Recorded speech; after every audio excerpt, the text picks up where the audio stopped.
Today, we're going to talk about how to plot out the vast middle of a campaign between the first few sessions and the likely ending that we talked about last video. I'm JW the DM, and welcome to my channel. If you just got to this without watching one or the other of the previous two videos, I highly suggest watching at least the last one, linked here and in the description below. The first goes over why you don't want to write out everything about a campaign and its plot and world before then starting the campaign. The second video, linked here, is about planning the end of your campaign, even though that ending might be thrown out so that you have something to direct the campaign towards. That's where to start your prep, at the end. Just in case, here's a quick summary of what's going on and where we're at in this campaign creating process. But first, please like and subscribe, and if you want to see more content like this, set that bell icon to all so you'll be alerted whenever I post something new. Anyway, since you shouldn't fully write out everything in your campaign ahead of starting it, for reasons again in that video linked here, then begin to create an outline starting with the end of the campaign, or at least how you currently plan for the end to happen. How to prep the end is what we went over in the last video. The end has a decent amount of info and detail to include, but the real area to have lots figured out for and detailed is the very beginning. The first 1 to 3 sessions worth of prep. But we'll get to that in the next video. At this moment, we're still working backwards from the end and are going to cover the entire expanse of the campaign, the middle expanse, the area where the vast majority of the action and story will happen. The middle. The middle, of course, is really everything between the first 1 to 3 sessions and whatever setup is going to be the ending once the PCs get up there. Well, there are several things I want you to think about regarding plot structure and planning that are important, for NPCs, important NPCs and the like. The main thing to remember is that there should be very little planned out here. Absolutely no details except for maybe a couple mini bosses and possible MacGuffin side quests based on the work you did for the end. And of course, like I said, major NPCs. Now, I've already told you what you need to know for planning the middle just now, but let me get a little clearer and organized.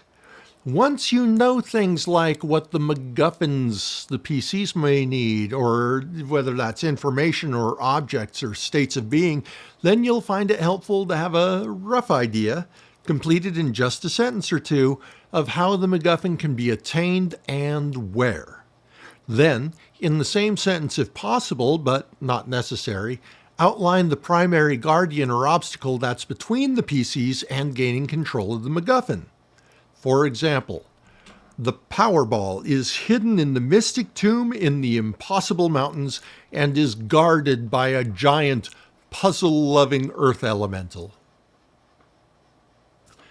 Only do this for the most important things, not the MacGuffins that help lead to the major MacGuffins, just major MacGuffins only.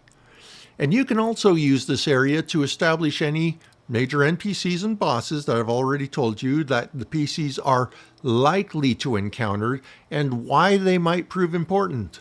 Do they hand out information? Do they provide emotional reasons to fulfill the quests?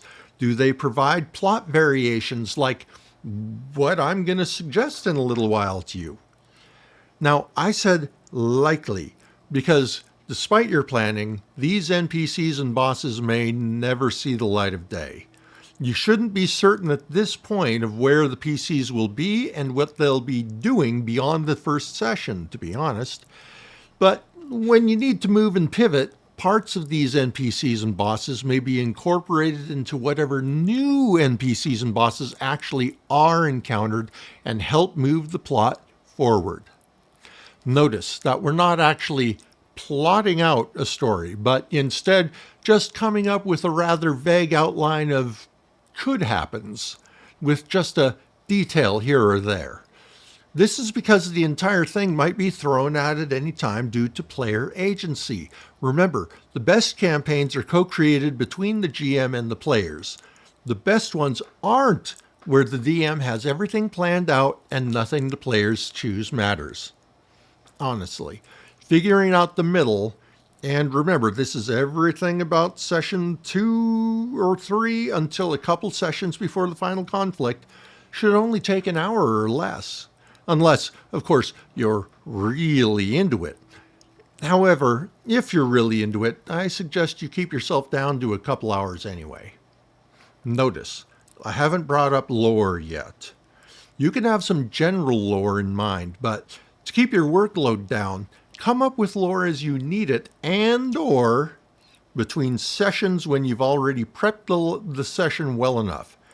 I come up with my best lore when I'm diddling around during session prep and I accidentally prepped 2 sessions worth for the previous session, and the PC stayed relatively close to the script.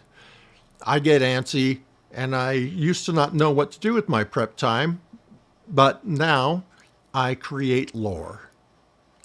As I said, this planning can be an hour or less. You may want to have a little extra detail, but not much, for the quest after the first one, just to have an idea where you think the PCs are going, but be ready to ignore that stuff if they go another route. I can't emphasize that enough. That takes care of planning for the middle section of your campaign. Remember, it is the absolutely least detailed part because it will have to be constantly changed and updated based on what the players and their characters have done. The beginning, however, the very, very beginning, is a completely different matter, and we'll get to that next time.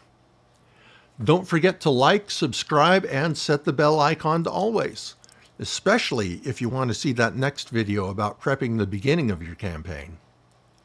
May all your games be full of glory. Till next time.